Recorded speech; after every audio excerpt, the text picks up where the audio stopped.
thing with a martini is because there's so much alcohol in it, you can get that thing down to about 25 degrees and drink it. Okay. If it hits around 40, it tastes like ass. It's just awful. But if it's down around 25, 30 degrees, it's wonderful. That's why you need to drink it with dispatch. Yeah, I was going to say, mine never lasts that long. No, and that's why you serve it in like something with a stem so your hand's not warming it Exactly. up. But still. Exactly. Yeah. Exactly. What type of vermouth do you like to use? I have a bottle of Lillet Blanc right now. Normally I just use Martini and Rossi because you can buy it in a 375. You don't, and vermouth is wine. Even if you keep it in the fridge, it doesn't keep forever. So I buy a 375 of Martini and Rossi usually, and when it's done, you buy another one. It's not the best, but again, you can get it in a 375 and it's fresh. Why do you think they call it a martini, James? Martini and Rossi. They invented it, right? Is that true? That's my understanding. Okay, maybe they did. Yeah. So if you're going to go with one, just go with the original. Why not? I would think if they'd invented it, they'd say instead of 10-1, like a lot of people wanted, it'd be the other way around. Sure. But they didn't.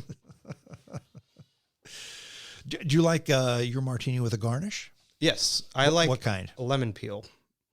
I don't really like a dirty martini. I like olives fine, but something about olive juice with gin, it just tastes like a sewer to me. I used to drink dirty martinis, but here's what I found about them. They're very good.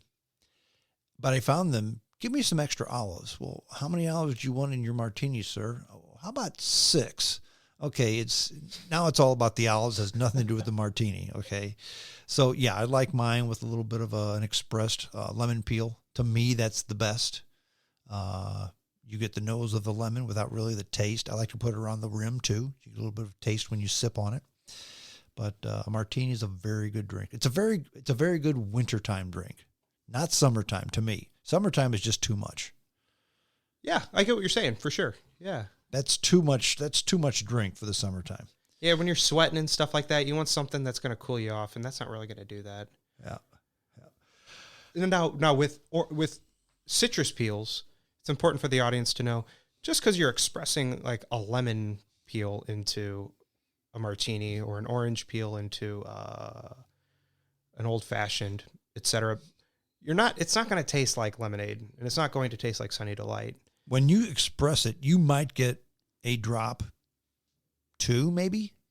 It depends on, how old your citrus is, mm-hmm. but it really gives it sort of like a bitter characteristic to it. Mm-hmm. It gives you for lack of a better term, the essence of that fruit. Mm-hmm. And so it reminds you of an orange, but it doesn't taste like an orange. Right.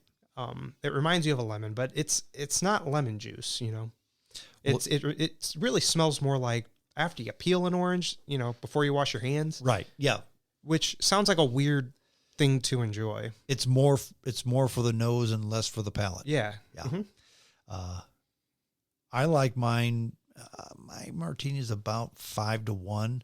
Some people like it 10-1. Winston Churchill said, "Gin only, and then raise the glass towards France for the vermouth." Just the general direction of its country of origin. Exactly, sure. Exactly. Nice and cold. Good job, Winston. Exactly. Yeah. Exactly. And I think Churchill knew a bit about the drink. A bit. Yeah. I actually like a lot of vermouth. I like it 1-1. Mm-hmm. I like 1-1, 1.5 and 1.5. London dry gin versus dry vermouth. Mm-hmm. I use Dolan. That's good stuff from France. Mm-hmm. Mm-hmm. I like it that way. It makes it a little sweeter, in my opinion. I think it kind of tastes, if you don't like the very botanical taste of a lot of gins, martini isn't a great place to start necessarily, but using more vermouth, because some people think that you have to use all gin. You really don't. I go 1-1. Mm-hmm. Mm-hmm. It gives it an interesting characteristic, and I like it that way. And plus, you can drink 2 of them without getting too terrible, because vermouth isn't as alcoholic as gin. Exactly. Vermouth is fortified wine, mm-hmm. whereas gin is potent. Usually, 80 proof at least. At least, yeah. Many, like Sapphire, is closer to 90, but yeah. What else do we want to talk about? I did want to mention one thing before we forget, and we probably need to start wrapping this up. But your day job is not. You know a lot about bartending. You know a lot about drinks. You know a lot about cocktails, but you're not a bartender. That's not what you do for a living. It's what you do as a hobby, passion, whatever. And it's important to me that in life to wear more than one hat. In other words, if you want to know a whole lot about drinks, learn about cocktails, you don't have to be a bartender and make $22,000 a year. All due respect to bartenders. But it doesn't pay a lot normally. You're working on the weekends when everyone else is trying to have fun.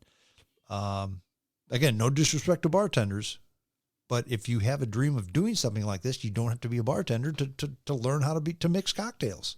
Oh, absolutely not. No, I actually started it at the beginning of the COVID shutdowns, and it wasn't that I went to bars all the time. It was really more just I wanted something to do at home.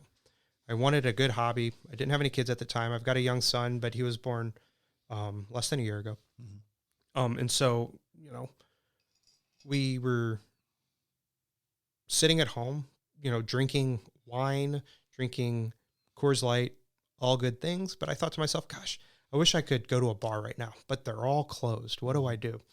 Well, bingo, I can make my own. And I think a lot of people had that idea because liquor stores did not really skip a beat during the shutdowns. No, they didn't. And so kind of found some YouTube channels, read a little bit, found out what I liked, and I really enjoyed it. Got myself some tools, found out which ingredients I kind of needed, and kind of went from there. It wasn't super cheap to get started, but it really wasn't that expensive. I mean, if it's something that you enjoy doing, I mean, you'd be willing to fork over $1 or $2 for good quality things. What hobby that's enjoyable is cheap? Not fishing, not camping, not boating, not any sport. Well, that's where the word passion comes from. Passion is just that which you are willing to suffer for. Mm-hmm. And suffering, oh my gosh, I'm making MaiTais. This is not suffering. But sometimes my wallet does. Sometimes I come home from the liquor store. My wife said, "What did you do now?" And I said, I took out a second mortgage on the house. I got some stuff. I don't know. But if it's something worth doing, it's worth spending $1 or $2 on. And there are worse things you could do. I mean, it's something that needs to be done in moderation. I am not a heavy drinker. I encourage, if you have a drinking problem, do not get into bartending or mixology or anything. Please don't. But, if it's something that you would like to try, if it's something that you've always kind of been interested in, just try. I mean, you're just trying them yourself. You don't even have to tell anybody about it. You don't have to go into a podcast and talk about it if you don't want to. And if you want to start off cheap, just basic, what are the basic things that someone needs to buy to make sure they do it right? Well, you want to make sure you enjoy it too. And so some of the things that you kind of have to have are not super cheap. And so you want to get a shaker. You can go to Bed Bath & Beyond and get yourself what they would call a cobbler shaker for $10. You don't want that. Those are really hard to separate. So if you look at clip art of a martini, or clip art of like a drink, you have a shaker in mind. Mm-hmm. Do not get that one. Get the one they call it a Boston shaker, which kind of looks like two glasses kind of stacked on top of each other. Mm-hmm. They're easier to work with. They're bigger. You can fit more things into it. I know what you're talking about because I've got that kind of shaker, and they're wonderful, but they're a pain to separate. And enjoying it is important. If you're dreading opening it, you're not going to do it. Yeah. So if you get the Boston shaker, they're so easy to open up from each other that's not even going to be a thought. And you can get one for $20. Yeah. Online. Some are made of all steel, some have a glass pint. It doesn't matter. That part's not that important. But you want to get a good shaker. You want to get strainers. You want a Hawthorne strainer. They also have something called a julep strainer. You don't need to do that. Just a Hawthorne strainer, which would be, it's just a strainer that you have. There's a spring involved into it. It's able to filter out pulp from like a daiquiri or margarita or something like that. You'd want to get one of those. You need a spoon. Everybody has a spoon. You need to get something to measure with. You could use a Pyrex measuring cup if you want to. I personally use a Japanese jigger, which you have a 1 ounce and a 2-ounce measurer on either side of it. That's a better tool to work with than a Pyrex cup. But if that's all you got, that's all you got. That's fine. Those work fine. You could also use a regular. They have other jiggers. I think you just have what they would just call like a normal jigger. Mine is a 1 ounce and a 2 ounce. 1 ounce and a 2 ounce. But they're not tall like yours. Yeah, they call mine Japanese. I don't really know why it's called Japanese. They looks like a sake glass. Maybe that's why. Maybe. Oh, I've never thought about that. Maybe. Like the little teapot they put sake in. Kind of looks like that to me. Yeah. Okay.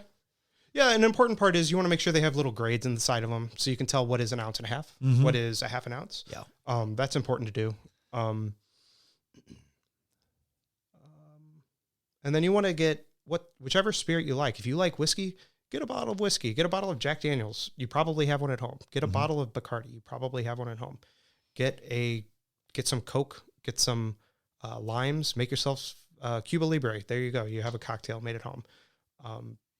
You probably have most of the enhancers that you could find at your own house. One question before we wind it up. We talked about the James Bond film, Shaken Not Stirred, and in the novels, not the movies, the kangaroo, the Vesper. There was one line from a James Bond film that I never understood. It was from Goldfinger. And Goldfinger had served Bond, asked him if he wanted a mint julep, and Goldfinger was basically told by Bond how to make the mint julep. Okay. Didn't want much sugar. Wanted to make sure it was a Tennessee mash whiskey, et cetera, et cetera, et cetera. Goldfinger served, or his man, Oddjob, served the martini, or served the julep to Bond. And Goldfinger said, "Is the julep tart enough for you, Mr. Bond?" Is a mint julep supposed to be tart? I've never thought they were. I don't know. I've actually never made one of those before. There's lime juice in there, isn't there? No. Basically, it's whiskey, some degree of sugar, and mint leaves. That's it. That doesn't scream tart to me. Doesn't to me either. If you leave the sugar out, it's basically whiskey on the rocks with lime leaves. And again, I smack mine with my hands to help get the oils flowing of the mint. Some people muddle it. You don't have to. But I never thought it was tart. Maybe you meant tart instead of sweet. I think you broke the code, James. I think you have a complaint. I'll call Cubby Broccoli for you, and we'll figure it out. You have to channel him from the dead because he's been gone for quite some time. And his daughter Barbara has made an atrocious run of film since he died. But that's another story for another day. Well, that's it. We're done. Hey, thanks a lot. I appreciate you sitting in on the podcast, JJ. Podcast number 2 of the day, by the way. Thank you for having me on. You bet. JamesStrongShow@hotmail.com. That's the email address. JamesStrongShow@hotmail.com. Send me your email, and I will go ahead and send you a link to the podcast upon publication so you can download it and listen to it at your leisure. Where else do you get the James Strong podcast? If you don't want to subscribe to it, that's okay. Lots of places. iHeartRadio, you can get it at Amazon. You can get it any place you want. Any place you get podcasts. How's that? The people in India, they get it from GeoSavan. You can get it any place you like. Or Spreaker.com, who hosts my podcast. That's it. We're done. I'm going to finish the very last of my MaiTai and call it an afternoon, maybe even take a nap. Until next time, this is James Strong saying adios.